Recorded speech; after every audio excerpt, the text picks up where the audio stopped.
and welcome to the Oregon Business Matters podcast, brought to you by Oregon Business and Industry, your statewide chamber of commerce. At Oregon Business Matters, we focus on insights, issues, and initiatives that impact Oregonians' shared prosperity and the state's economic health. I'm Angela Wilhelms, President and CEO of OBI, and your host here at Oregon Business Matters. And today I am talking with Peter Skrbek, Chief Executive Officer of Deschutes Brewery. Since its founding in 1988, Deschutes Brewery has become an institution in Bend and throughout Oregon. It's one of the largest craft breweries by volume in the country, and its beer can be found in all 50 states. Oregon is known across the nation as a top state for craft brewing. I know I brag about it all the time when I'm with my colleagues from around the country, and Deschutes Brewery is one of the reasons for that. So we'll talk more about all of that. Thank you, Peter, for joining us today. Well, it's a pleasure to be here, Angela. I'm excited to talk about beer and beverage as a whole. All right, great. So most of our listeners have heard of Deschutes Brewery. If they haven't, I don't know where they've been, but they're probably familiar with things like Mirror Pond Pale Ale, Black Butte Porter. But before we get into some of the brands and some of the specifics, I want to make sure our listeners know a little more about the business of brewing beer. So why don't you just start by telling us a little bit about the company's history, maybe about you. How did you get into this? Sure. Well, starting maybe with the company's history more than anything, we were founded in 1988 here in Bend, Oregon, and the original business plan was really just to be a place where a community could come together, share a pint, have some good food, and be that kind of center or community spot that brings people together. And the original business plan never contemplated the idea of packaging beer, more or less sending it to all 50 states. So it's an interesting time. In 1988, the American beer scene was very homogeneous. It was mostly American lager. There was not a lot in the way of choice. And the beer that really put us on the map when we started was Black Butte Porter, a classic English style, a dark beer, something that was very different from what was available on the scene at the time. Yeah, that's great. Like I said, one of those products people are familiar with. But you've got some iconic products now. You mentioned one. I mentioned Mirror Pond Pale Ale earlier. One of the things I think is so interesting is, beer making has been around for millennia, but you guys are still constantly innovating. You're coming up with new varieties, even other beverages, for instance, the non-alcoholic beer scene that's come on. So can you talk a little bit about product innovation? Are you motivated by finding the next blockbuster or just personal interest, or how does that work? Yeah, I would say for the products that go out in scale across the nation, what we're most interested in on the innovative front is something that really anchors who we are and what we did in 1988, which is we'll look for a category or a subcategory, whether it's within beer or even broader alc beverage, and say, is there somewhere where the consumer is being underserved on flavor and aroma? Where maybe there are products today, but we could up the expectation and the drinking experience, and that's always where we're going to look. So obviously we did that with beer in 1988, leaning in with a dark beer at the time where it was mainly light American lager, and we did the same just recently with non-alcoholic beers. And that innovation process was technically quite grueling, took about 7 years of R&D to get to a point where we felt comfortable releasing non-alcoholic beers under the brand names that they emulate. So we did something very different in craft compared to most of our peer set. Most of our peer set that's done stuff in non-alcoholic, they've come up with, ex-brewery non-alcoholic beer, whereas in our non-alcs are non-alcoholic versions of the existing alcoholic beer products. So we have like Fresh Squeezed and Fresh Squeezed non-alcoholic, Black Butte and Black Butte non-alcoholic. That's a very different strategy in craft, and the only way we would do that is if we had really, really high confidence that we were delivering the same sensory experience as the alc version and just allowing the fan and the consumer to choose whether they wanted alcohol or not in that occasion, which is really fun. But that is not where our innovation has ended. And in fact, in more recent times, over the last 6 months, we've actually been taking the alcohol that is removed from those non-alcoholic beers as a co-product of that dealcoholization process and innovating some really tasty beverages. The first one we did was a hard lemonade, and again, that's a category that's very big, and you've seen a lot of products, but there aren't a lot of products in that category that are all real fruit, real sugar, and just super, super tasty. So we started there, and we've actually extended beyond to a new product that we have called Party Bomb, which is a kind of irreverent, really fun, flavored out product. Think about that more on the flavor side of the cold box in grocery, but again, coming out in that category, which is used to a lot of artificial flavors and artificial colors, with a product that's all real fruit, all natural flavor, real sugar, and one of the cleanest alcohol bases in the industry. So we're doing well beyond just beer, although we continue innovating there. And again, the idea is flavor and drinking experience always rules the day. And any opportunity we have to up flavor, aroma, every aspect of that sensory experience of drinking is where we aim innovation. Yeah, I would say the consumer has gotten a little more sophisticated, but you guys are leading the charge with all the different flavors that you've been adding in. That's very cool, and I found that piece about the differential treatment you have with your non-alcoholic beers. That's so interesting, and I think it's a testament to how often we as consumers pick up a product, drink it, and we really just don't even know some of the story behind that, the years it took to get there, why it's different than another non-alcoholic beer, so to speak. So I think that's really cool. I didn't know, and I'm so glad to learn that story. Another story that I found really interesting, I'm hoping you can talk about a little bit, that we read recently involves the Hella Style lager that is sold by Costco under the Kirkland brand. My understanding is it's brewed by you in Bend and happens to be one of the world's best beers, according to Forbes.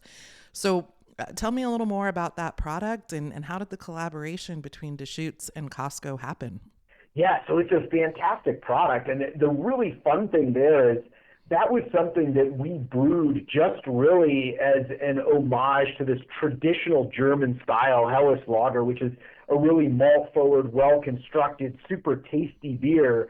And we brewed that at our pubs, and it had such a following amongst pub fans that we decided to enter it in a couple of the most prestigious global competitions for the brewing industry. One is the Great American Beer Fest, and the other is the World Beer Awards.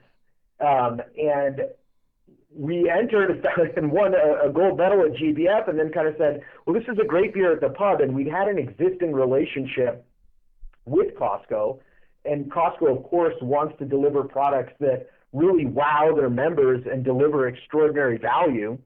And at the time, they were interested in looking at something in the beer category, and we explored that further. And we said, hey, we have this beer that is critically acclaimed, that's won these gold medals at multiple competitions, but we don't really have a commercial intent for it. Would that be something interesting to you and to your members? And then formalities later, that's what kicked off that project. And since partnering with Costco and creating this Kirkland lager, we subsequently entered the production beer, the same exact can that you buy at a local Costco warehouse, in the World Beer Cup, and it took second place.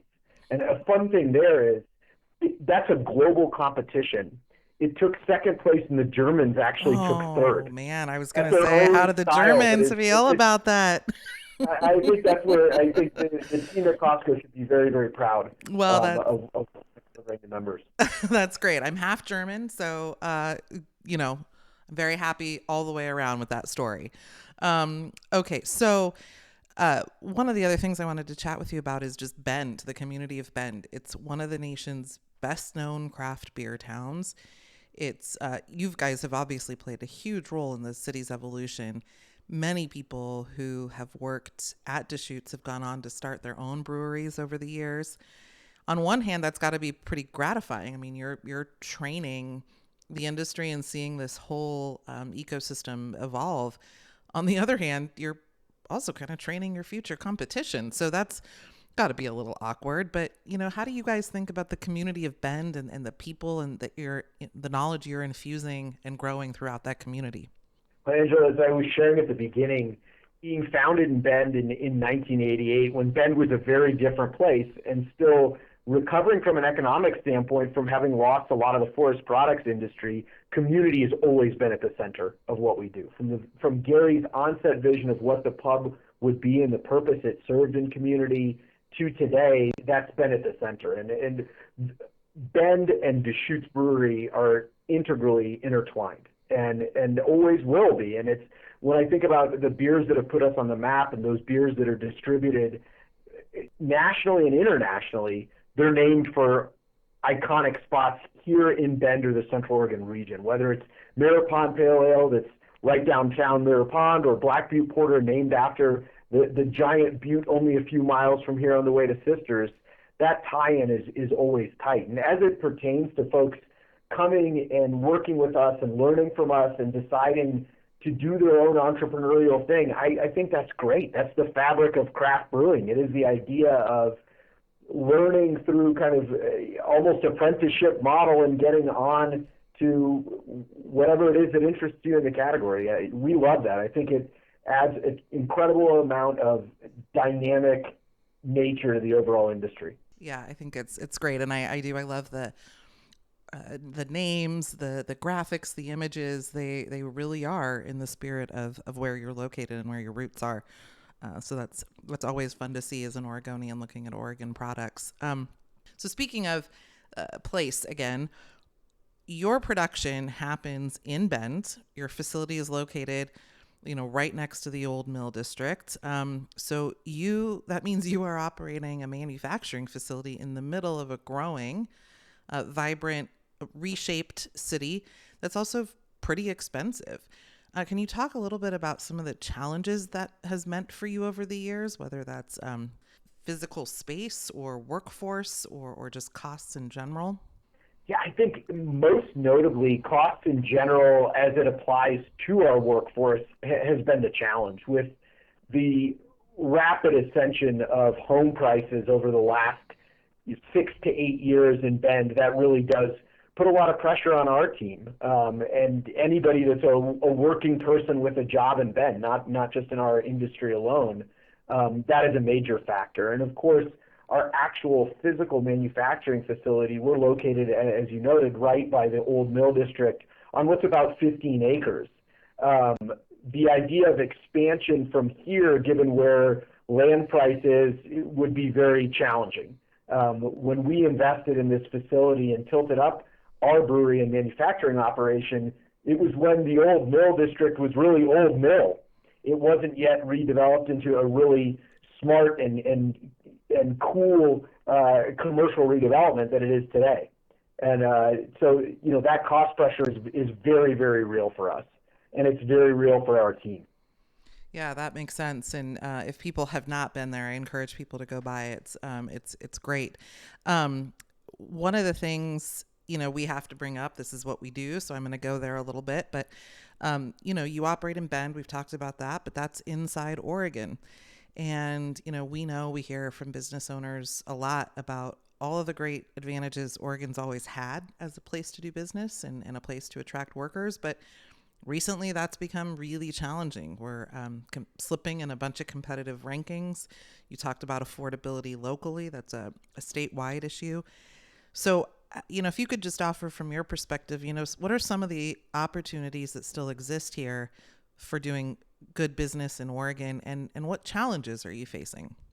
Yeah, so I think historically we've had enormous support both from our elected delegation here in the state of Oregon, within the state House and Senate, but also nationally. And I would say we're lucky in that our industry really is, I think, appreciated by our elected officials who see the economic impact that a traded sector good that not only creates, pro-GDP activity for Oregon, but also gets our name out there broadly and brings with it, some pride around the quality of something we produce that goes to the rest of the country. And I think that's true also in the wine industry. Obviously, regulatory environment is always a bit of a challenge, and I do find that we have to constantly educate that when we add new taxes and taxes on gross revenues as opposed to profits, that can create real challenges for industries, and that has created challenges for us over the years as well. Yeah, no, I appreciate that. It's a competitive issue, but it's also a consumer issue. Those a lot of those costs end up ultimately getting infused into the supply chain and passed down to consumers. And you guys don't want that. We don't want that. So it's good for people to be aware of that. So back to your facility in Bend, you operate a tasting room there. I've been there. I'm guessing a lot of tourists visit. They probably love when they're driving around Bend, making that connection between the place and the product and the names. Do you see people kind of light up when they come in and realize that they are at Mirror Pond, for example? We absolutely do, and it's such a cool experience when you meet somebody, whether they're from the Pacific Northwest or maybe traveled really far from out of state. We just had a family come in from Texas and randomly ran into this family downtown, and they're saying, "Hey, I named my son Porter after the beer." And I'm like, "Well, have you been to Black Butte yet?" And made the suggestion. They went later that day, came to the brewery for a tour, and you just see that enthusiasm of getting to connect with the maker that makes something that you love, and that's really, really gratifying for our whole team. Whether it's the team at the tasting room, at our pub, or within the brewery proper, getting to interact with fans is the thing that really lights us up every day. Oh, that's very cool. I want to go back to product for a minute. Can you give listeners a quick 101 for those who might not be familiar? We talked about the non-alcoholic or NA beers. Can you give listeners a quick 101 on what sours are? I had this discussion with a friend, and we both thought we both think we know, but I'd love to have you explain it. Well, it's actually fairly difficult to explain what sours are beyond saying soured beer tends towards obviously a lower pH that's making it sour on palate, but there are multiple ways to get there, and that's why I say it kind of depends. So if we think about a sour beer, it's typically going to be tart. You've got a lot of traditional styles coming from Belgium as an example that is a original territory for sour beers. But usually what happens is you've got some microbe or other agent or some variety of yeast that through metabolizing carbohydrates that are in the wort or what exists before beer and before alcohol is created also create acidic compounds, the most common being lactic acid. So lactobacillus is a common microbe that helps make a beer sour, and sometimes that's a desired effect, and sometimes that happens by accident in a beer you don't want to be sour. But really what it is about is lower pH and that sour kind of taste on palate. You can do this intentionally by introducing this microbe that is going to create lactic acid. That's the same as what's in yogurt, by the way. It could also be a straight acid addition in the brew house, something called a kettle sours, where you would add lactic acid literally in the brew house as opposed to relying on a biological process to create acid and to make a beer a little bit more sour. I hope that helps in some way. No, it does. I also just love this because you guys are mad scientists over there. It's just cool. At the end of the day, it all boils down to the science of it, and I just think it's just very cool to listen to.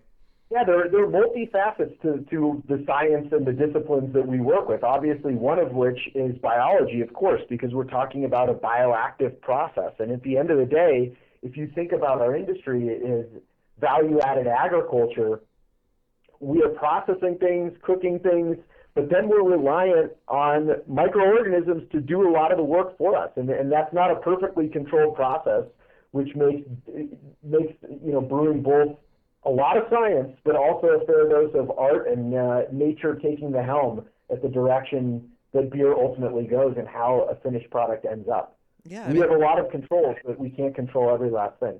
Well, I was going to say, they are, living organisms are going to do what they're going to do. So you got to work with all that. But I just think it's so fascinating, and I think again as consumers sometimes we crack one open and enjoy it. And we're just glad that we can enjoy it. We don't think about all of that goes into it. And again, the innovation, the science. One of the things I was going to ask about too is you guys ship all over the country, and you have, as you said, you're value added for ag products. How does trade impact your business And how do you think about kind of the way things have gone the last year, the swirl of conversation about that? Well, of course, I mean, trade policy is going to impact our business. We rely on a lot of different products, both agricultural, the bulk of which are domestic, but we do rely on some international varietals of hops as an example, which provide a lot of character to certain styles of beer, particularly if we're creating a German style or a Czech style or something that's rooted in terroir and a sense of place and where hops grown in that place matter. So, trade policy and increased tariffs do have an effect on the business. The biggest thing that we've seen, though, is around our packaging materials, particularly aluminum, where the costs have materially increased as a result of trade policy. I have one last question, and I don't know if you can answer this or not, but I'm going to put it out there, and you can get right to it or you can dodge it. What is your favorite product that Deschutes Brewery makes? Gosh, that is a very difficult question. I don't want to dodge it, but I'm probably not going to give you a single answer. That's fair. Of our classic portfolio of beers, available at all times, not just a special release, I think Obsidian Stout, a classic dry American stout, is an absolute standout product. Over the years, we've garnered a reputation for doing dark beer quite well, and that might be at the tippy top of what's available day in and day out all over the country. Of the special releases, there's a beer we do called Black Butte Cubed, and this is a really, really fun project and product. And what we do with that beer is we have Black Butte Porter mash, basically what you make in the brew house before you add yeast to ferment it. We do a version of that without hops. We add quite a bit more malt. We ferment it, get it to about 13% ABV, send it to our partners at Bend Distillery, have them distill it into a tremendously tasty American-style malt whiskey, age that for 7 years, empty those whiskey barrels, and then refill them with an Imperial Black Butte Porter and age it for another year or two. That's a product called Black Butte Cubed, which is very rare and I think in many respects represents the pinnacle of our craft in barrel-aged beers. Wow, that is incredible. So those are two favorites. They're both dark beers. Okay, well that's good. That's a good wheelhouse. I appreciate you indulging me. I'm a little more on the the shandy side, or of course the fresh squeezed is So I didn't mention the Beyond Beer product, but the lemonade that we make, which is called Anytime Hard Lemonade, is the kind of cleanest lemonade on the market. It is lemon puree, sugar, and a base that we get from the dealcoholization of beer, and that is a super tasty beverage, particularly in the warmer months. Yeah, it's very refreshing. So thank you for putting that into the mix. So, well, we are about out of time. Is there anything else you want to let our listeners know about Deschutes Brewery before we sign off? No, just thanks for listening to our story a bit and continuing to support Oregon brewers. Yeah, we'll do. We encourage everybody to get out there and support Oregon's makers and manufacturers. There's a lot of good stuff that gets made here across the state, and Deschutes Brewery is a big part of that. So thank you very much, Peter, for joining me today. Listeners, thanks for tuning in. You can get all of our Oregon Business Matters podcast episodes on your favorite podcast platforms, Spotify, Apple, YouTube, etc. For more information about OBI, visit OregonBusinessIndustry.com. And for more information about Deschutes Brewery, just visit DeschutesBrewery.com. Thank you very much, Peter. Have a great day. Thanks, Angela.